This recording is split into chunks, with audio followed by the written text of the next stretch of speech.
Hey Geek family, we're back. This time we're going to check out a video a little bit to give us a little bit more insight on India itself. And this one's called How North India is Different from South India. And I'm Nathan. Rachel. Troy. Your boy Jordan. That's George back there. I like to call him George. But yeah, just to kind of give us a little bit more insight on India, the differences between North and South India, we're going to check this video out. But before we do, just want to say thank you guys again for all your support on the channel. And if you can hit that little like and subscribe button, followed by that little notification bell. Boom. Dad, I'm not saying it. One day I will synchronize with you and say the entire thing. I'm not saying So it. we're waiting for that from Rachel. We're not starting the video until she says it, so. Yeah, it's getting longer and longer. Oh, babe. Please, people like it. People like it. Come Say on! it, for Pete's sake. Just say the word. My heart Say it. You'll is feel so going much. so You will fast. feel so much better if you just say the word. Say the word. You're Why don't we just grab these earrings? You will feel so enlightened. Ding dong! Thank you. All right, so now we can check the video out. We're gonna go ahead and do that right now. Hey Tribe, Prisha here, and I'm sure a lot of you are already saying that she hasn't traveled all over the north and south of India. How would she know what the differences are? But from a little bit of the travel that I have been recently doing, and if you've been following me on my social media handles, then you would know where all I have been. These are a few of the very stark differences that I have noticed. After all, this is just my opinion and my observation. I'd love to hear from each and every one of you in the comment section below as well.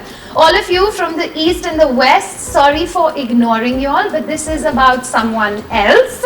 But I also think that your opinions would be very objective, and I'd love to hear what you have to say. Because after all, our friends from the north and the south, what they have to say, it just might be a little biased.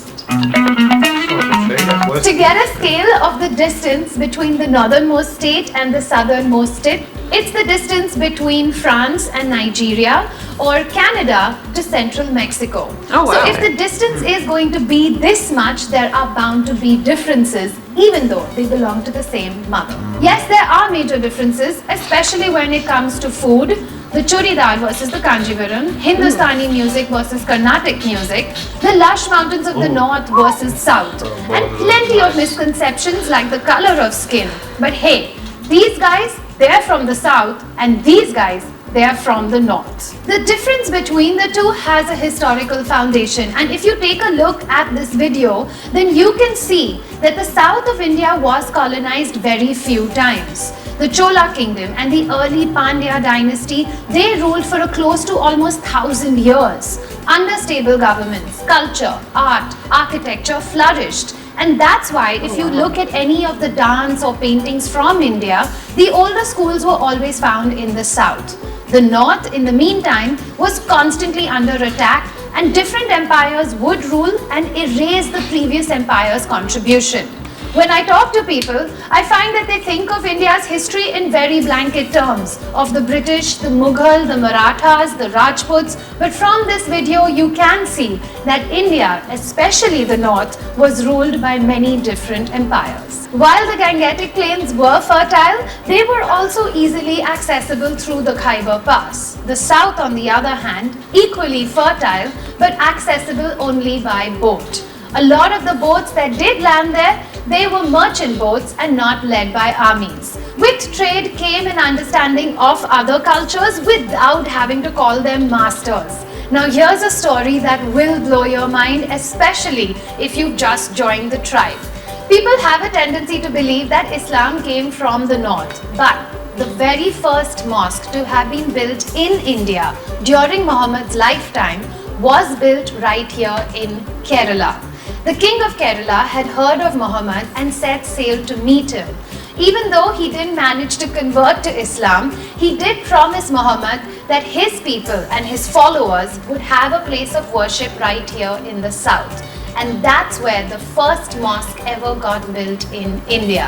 This mosque, it still exists in India. So understand that the British did not give us Christianity and the Mughals did not give us Islam, but it's the merchant vessels that brought these religions to Indian shores. Even though the South did get colonized before the North, the British were very focused on Delhi and Bengal. Yes, they did have centers in Madras, but their relationship with the kings of the South was less disruptive than the North. People from the North were constantly moving from one place to another, while those in the South were allowed to stay, and their roots were deepened even more. Now we all know what happens to deep roots. It makes for the foundation for a really strong tree.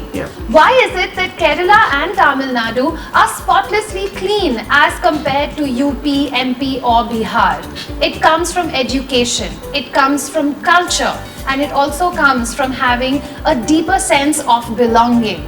People from the South are deeply affected if their natural resources are depleted, and that is why some of the jungles from the South are richer and greener compared to the North. The North of India, it has two sides to its coin. Because of the constant upheaval that is taking place, the energy, it's always new. There is a survival instinct and a warrior spirit that does kick in, which makes it a little stronger. So compare America to Europe. It's young, new, flashy, and always trying to impress. In our case, Hindi movies with its obviously northern influences becomes the barometer for pop culture in India. Yes, southern movies have caught up, but in today's day and age, it's still easier to watch a Hindi movie in Madurai than to try and catch a Tamil movie in Mathura. So I'm going to end this video with 2 points. I could have spoken about women's safety and thrown a whole bunch of numbers and figures at you.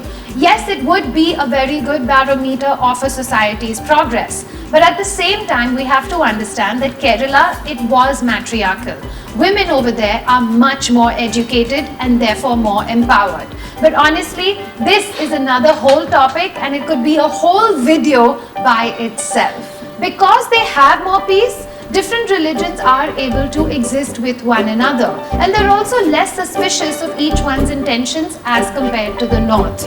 You could generalize if you wanted to say that South Indians are geeks and North Indians are loud. But in the comment section, let's try and learn from each other. Let's talk about the good and not really focus on the bad. After all, we're all cousins from the same mother. I'm really looking forward to the conversation that is going to start in that comment section below. Don't forget, there's all my social media handles that you can reach out to me as well. Like this video, share this video, and I'm going to catch you guys very, very soon. Ciao. I feel like there's going to be a war in the comment section. Yep. Why is that? I think that it would be Bless you. kind of like it is here. You know, you got people from one end of the spectrum going out against people from the other end of the spectrum. I mean, we get it all the time in Northerns versus Southerns. yeah, That happens a lot. It happens a lot. I mean, each has their. The thing is, like, I think people forget, like, each have their pros and cons. Like, there's, you know.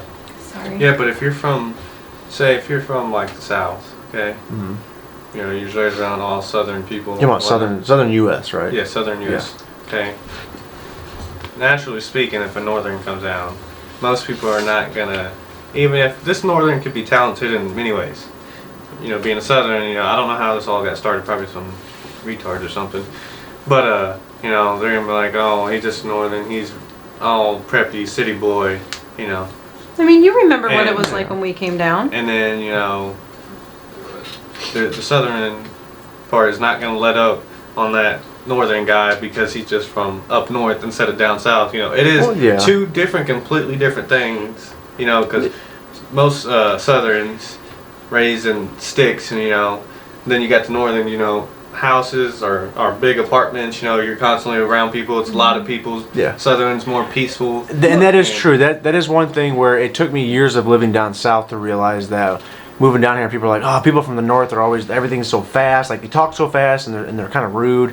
And I remember going like, oh, I don't remember anybody being rude. But then recently going back up north, you do kind of realize that you're like, holy crap, slow down and like yeah, you are kind of rude. Like, why are you driving like an idiot, and why are you kind of like treating people like you do kind of end up seeing, it's not everybody, it's just you do notice it a little bit more. You're like, okay, down south, at least in the States, it's a little more slower, laid back kind of a feeling.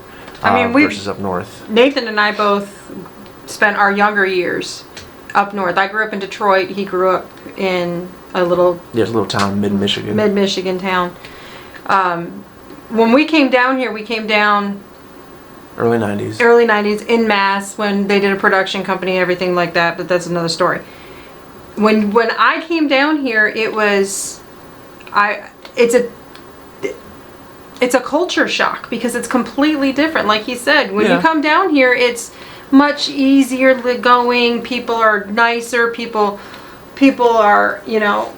It seems like too from the India perspective and since there's so much greater distance between north and south, that it might even be that much more of like a culture shock and everything. And like she was saying in the video too, the north was conquered over and over again by a bunch of different empires and stuff like that. And they don't even know from like the first to the last empire what happened in between that because everything was erased. And that was that was my favorite part of the video, was when they were actually showing the shaping of India through the different empires and stuff like that. I thought that was really cool. But yeah, anybody else got anything you wanted to say about it? It had some pretty good info. Yeah, it was a good, informative show. Yeah, it's pretty good. Yeah, it was a good, informative show. Good, informative video. I enjoyed it. Okay. Yeah, but yeah, let us know in the comments what you guys thought and some of the differences. So once again, love you guys so much. Thank you for all your love and support of the channel. You guys are the best. Thanks, guys. Ready? Y'all ready? Y'all ready for this? 70. Last video. Do I need to move this? Welcome back, Geek family.